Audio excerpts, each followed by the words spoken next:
Hello to everyone. First, I would like to congratulate Dominique with her speech, because approximately 90% of her speech was what I was planning to talk about.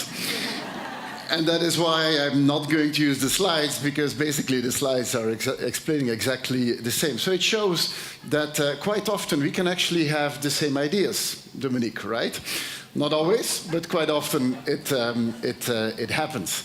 So I will flip it a bit in another direction, and I agree for 100% on what you said.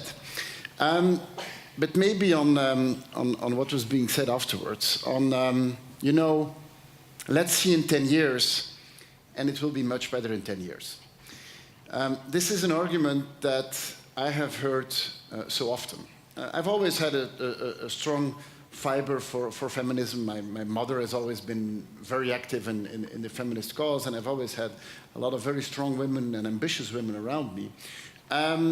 But when I was talking about this and people questioned me about it, my general feeling was always, feminism, all the big fights have been won, right? The rights and the opportunities are the same. Women have exactly the same rights to participate in education, in business, have the right to manage their own finances. I mean, all these things have been achieved. And when people pointed me to the fact that, well, but if you look at the pay gap and if you look at sexual violence and so on, my general reaction always was, well, it's a matter of time. Give us another 10 years and we will get there. Well, I am convinced it is not a matter of time. It is a matter of policy, and it is a matter of, and we are approximately 20% in the room, it is a matter of us men. Because you will today rarely find men who will say, I'm against gender equality. Everyone will say, yes, of course, we're in favor of gender equality. But that is only a start. What we need, because it's easy to say I'm not against it, what we need is men who say, I'm going to be an actor in this. I am going to act on this. I'm going to make change happen and not just be passive on the sideline. And I would want to relate to the example you have given on the fact that indeed information technology was a very female profession, and it did indeed change with the personal computer, because then came a culture which was a very different culture. And I think that when we say it is about education and so on, we still have a very, very long way to go. We all know the concept of unconscious bias. And unconscious bias is a bias that is existing, but we do not do it in a voluntary way, but it's very existing. And unconscious bias is still very, very present everywhere, and it's especially present in education. If I just look at the way, I have two sons, if I look at the way my two sons are being taught in school, then there's a number of things that strike me. First of all, they basically go to the same school where I used to go X years ago. One thing that strikes me is that, it gives me a warm feeling to go back into my own school, but nothing has changed. I mean, it's still the same system that we are using. But also strikes me is that boys and girls are just being addressed in a very different way. And it was an example that I have seen. They were doing something around mathematics, and you would see a girl that was actually struggling with it. And there the teacher said, okay, it's not a problem that you're struggling with it. I will move you into something else. The boy who was struggling with it, the reaction was, try harder. Do it again. And there's a very strong bias that everything which is analytical is something that boys should be good at, and that is maybe not the thing that girls should be good at. Science shows something else. If you do a test with 7 to 8-year-olds, you see that boys and girls actually have exactly the same capabilities. And so, if there is one thing, which is, I think, quite an easy one that we can do in education, is to at least make sure that every teacher has had some type of continued indication on the existence of unconscious bias. To say unconscious bias is something that exists, it's something that you have to fight against, and it's something that you need to be aware of. And it's something that you need to filter out, because the choices we make at the age between age and 12 are choices that are actually quite far-reaching. Besides the fact that, of course, we need to bring a little bit more technology, and especially technological thinking in our classrooms, something which I have been advocating for a long time, but I think we are moving in a way too slow manner if you compare it especially to other countries, and especially countries outside of Europe. But when I say policy, I think it is too easy to always push it also into the direction of what education needs to do. Because that is, when we have complex problems in society, very often politicians will say education needs to solve it. It's a very easy shortcut, but it's a bit of a long shortcut. I also think that we as governments give some very strange messages. And we all know that the moment when we are starting to get families is a very decisive moment in our lives, and especially in our work careers. We talk very often about the glass ceiling, and very often people think that the glass ceiling is just beneath top management. My experience is that the glass ceiling is actually way lower. The glass ceiling is at the point in our careers, which is somewhere between the age of 30 and 40, when we are starting to have families. And that moment is an extremely decisive moment. By the way, you all know the concept of the pay gap. The number of kids you have has a direct effect on your pay. It is 7% pay gap per kid. For the mothers, not for the fathers. And that is a very strange thing, because I would consider that I am as much the father of my two sons as my wife is the mother of our two sons. I mean, we are getting babies as a couple, right? But still, when we get kids, then we look at it in a very different way. The maternal leave is 15 weeks.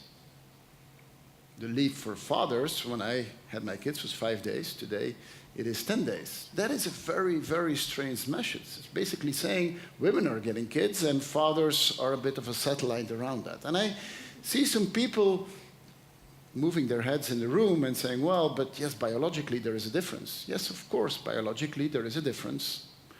But without going into the full technicalities, that difference is quite limited in time, right? Yes, there is a different role we play in bringing the babies in the world, but then afterwards, is it that different? I don't think it is that different. And this has a very strong effect on the careers of women in different ways. One of them is in recruitment. And what I'm going to say is something which is illegal, but all the women in the room have experienced that. You have done recruitment interviews when you were between the age of 25 and 35. There is one question which they will ask you very often in an indirect way. Please tell me about your family situation. And if you then say, I am married and I don't have kids, good luck in getting the job. I had never had that question. And I've had recruitment interviews as well, and I was married at some point without kids.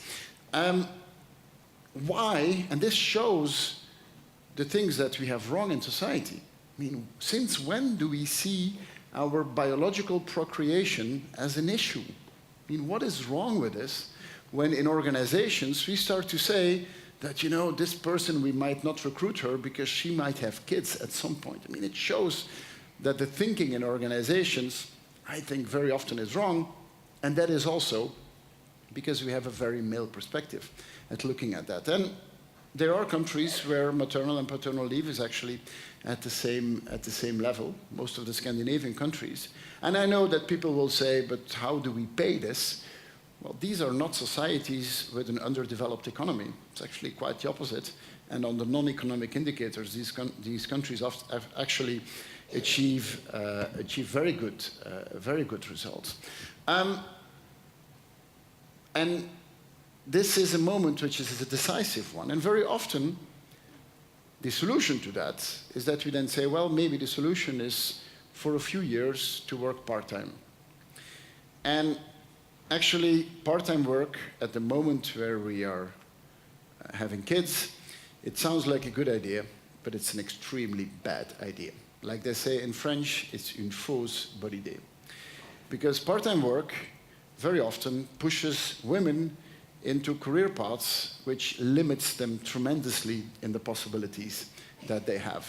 And if you look at the countries that have chosen the path of part-time work, and the Netherlands is an example of that, you will see that the opportunities for women in leadership are way more reduced than they are here. Now, I am not against part-time work, but why does it always end up with the women? Of all the women working in Belgium, 44% work part-time. Of all the men working in Belgium, only 11% work part-time. Too many women work part-time, or not enough men work part-time. We men have a role to play on that dimension, but also in the culture we have in our organizations. And I think someone hinted on quotas and on objectives and so on. And I know that this is an extremely controversial topic, and I used to be vigorously against quota. And all the women around me were also against quota because it was stigmatizing. And it was being seen as, you know, we are lifting up women to a certain level, and they will have this big sticker on their face saying, I'm only here because I'm a woman. And of course, this is not the right way to do it. But the situation today is a very different situation. I challenge you, name me one field in business or in society where you can say there are no women available who have the right knowledge, the right experience, and the right ambition. Those women are there in every field of society. But when I open a position and I ask for a short list of candidates, I will get, in general, a list of 5 men. Or if it's a list of 10, I will get 9 men and 1 woman. And when you discuss with people who are against objectives or against quota, they will say, well, but this is a stupid decision. You just need to take the best candidate. I agree. But why is the best candidate always a man? Who can defend that? It's definitely not the case in society today. And so what is for me the value of objectives and of quota is not to lift someone up to a level where she wouldn't belong. It's to be able to say, when someone comes with a short list, you go back and you try harder and you do the additional effort in finding the women who are there. In the end, what it comes down to is, why would we as a society agree that it's okay to leave so much talent on the table?